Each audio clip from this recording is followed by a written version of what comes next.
네, 안녕하세요. 홍정벨사입니다. 네, 오늘 소개시켜드릴 영상은요, 일본 관련된 일본 특허 중에 재미난 에피소드가 있는 사례를 좀 소개시켜드리려고 합니다. 지금 보시고 계신 것은 키리모치라고 해가지고요, 떡 얘기입니다. 떡 특허. 그러니까 우리가 음식물 같은 경우도 특허로 인정을 받을 수 있기 때문에 현재 이제 국내에서도 이렇게 물론 해외에서도 이제 특허를 받으실 수가 있는데요.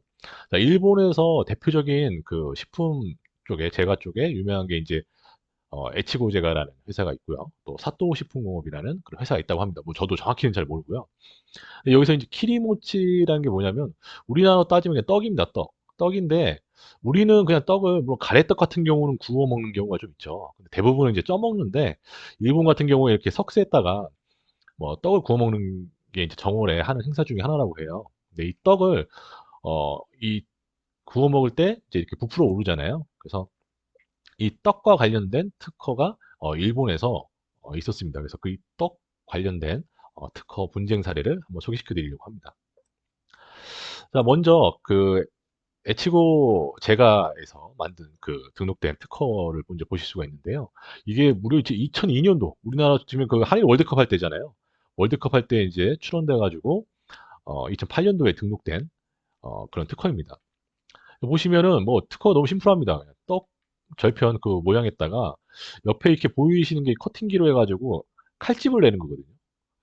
그래서 이 특허는 칼집 특허입니다. 칼집 떡에다가 칼집을 낸 특허라고 보시면 되는데요. 칼집을 왜 내느냐?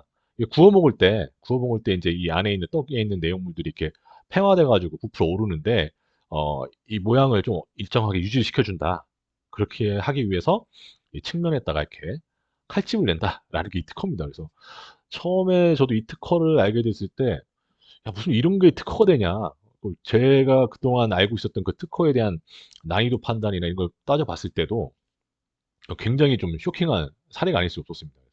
특히나 일본같이 또 우리보다는 그래도 기술 수준이 더 앞서 있는 나라고 또 특허 심사도 더 까다로운 나라인데도 불구하고 이게 특허가 등록됐다는 것조차도 저는 좀 의아해했던 그런 사례가 있고요. 그래서 2002년도에 에치고제가라는 그 회사에서 이렇게 특허 등록을 받았고요.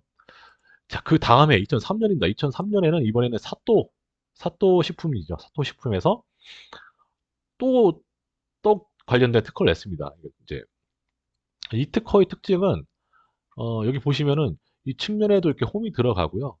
그리고 또 이 상부 하부에다가 이런 십자 형태의 칼집을 낸 겁니다.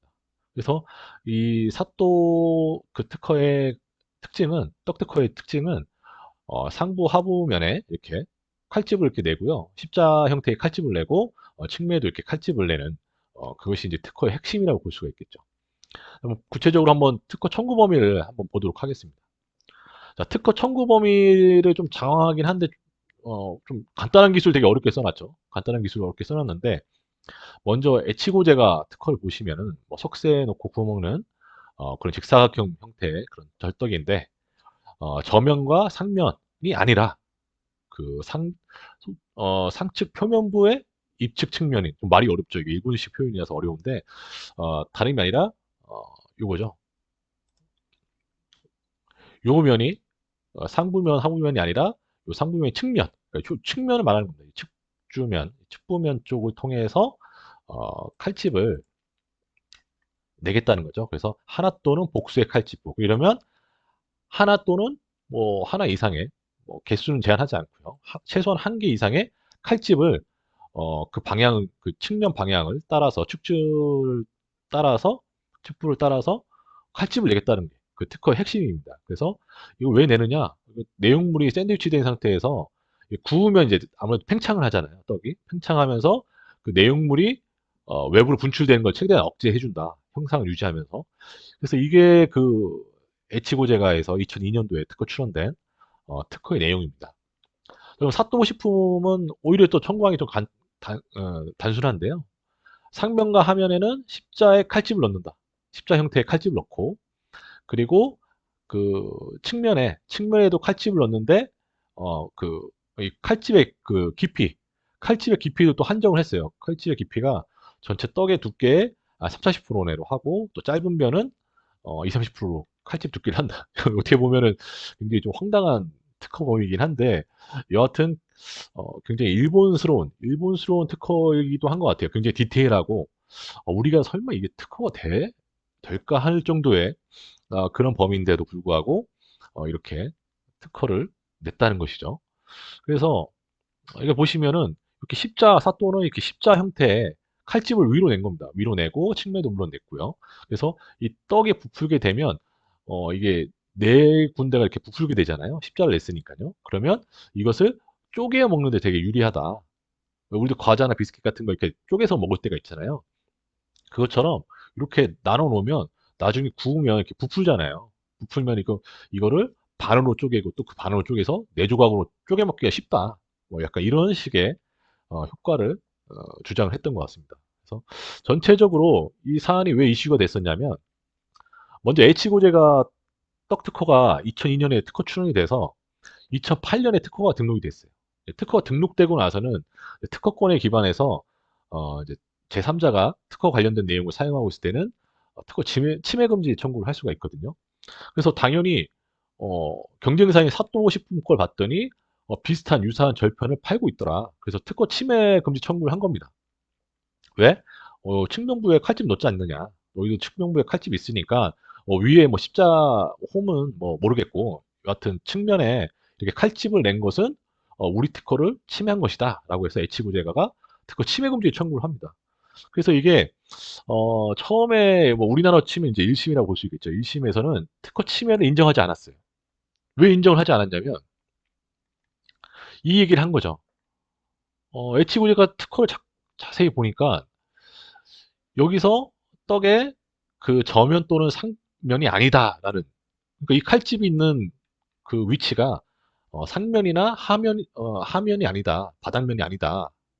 그 오히려 측면만 이제 강조를 했는데 이것을 보면 어떻게 보면 이 상면과 하면에 십자에 칼집을 넣는 기술이 의식적으로 제외된 거 아니냐. 의식적으로 제외된 거 아니냐. 그래서 이 기술하고 이 기술하고는 좀 다른 거 아니냐라는 좀 논리를 세워가지고 1심에서는 침해가 불인정이 됐습니다. 이제 그러다가 이제 중간 단계에서 중간 판결에서는 다시 또 침해가 인정이 됐어요. 침해가 인정된 이유는 이게 이제 표현상의 차이인데 저면하고 평면에 칼집을 안 낸다고 해서 여기다 못 낸다는 소리가 아니라 우리가 솔직히 생각을 해봐도 칼집을 측면에 넣을 수 있는데 상부 하부에다가 이런 십자 형태의 칼집을 넣는 게 어렵진 않잖아요. 그래서 이것은 상부 하부면에 칼집을 내지 못한다라는 것을 의식적으로 제외한 것이 아니라 측면부에다 칼집을 넣는다는 것을 좀 구체적으로 설명하기 위한 하나의 표현이다. 그랬다고 뭐 상면이나 하면에다가 그 칼집을 못 낸다는 소리가 아니다. 그래서 이것은 뭐 그렇게 볼 게 아니다라고 해서 특허 침해를 인정하게 됩니다. 그래서 결국에 종국에 가서 특허 침해가 최종적으로 인정이 됩니다. 그래서 사또 식품의 이런 어, 떡은 H구제가의 특허의 침해다 이렇게 인정을 받았습니다. 그래서 그 손해액만 한 8억엔 우리나라 돈으로 따지면 한 95억에서 한 100억 가까이 손해배상이 인정됐던 것이죠. 그래서 이 떡특허를 보시면 되게 단순한 기술인데 단순한 기술이잖아요. 떡에다가 뭐 칼집을 넣고 혹은 십자 형태의 칼집을 넣었다라는 사안으로 등록을 받아가지고 결국에는 거의 100억 원 가까운 그런 침해 그 손해액을 인정받았던 그런 사례가 됩니다. 그래서 이게 최종 판결이 한 10년 전에 나왔었어요. 그래서 그때 굉장히 크게 이슈가 됐었고 또 손해액도 커가지고 많이 놀랐죠. 자, 그래서 이렇게 사소한 기술이지만 끝까지 이렇게 좀 일본 사람들을 지배한 면이 있잖아요. 그러니까 이렇게 끝까지 물고 늘어져가지고 침해 금지 청구를 인정받아가지고 결국에는 이러한 손해배상액을 인정받은 그런 사례였습니다. 그래서 오늘은 이런 일본의 재미있는 떡특허 관련돼서 설명을 드렸습니다. 시청해주셔서 감사합니다.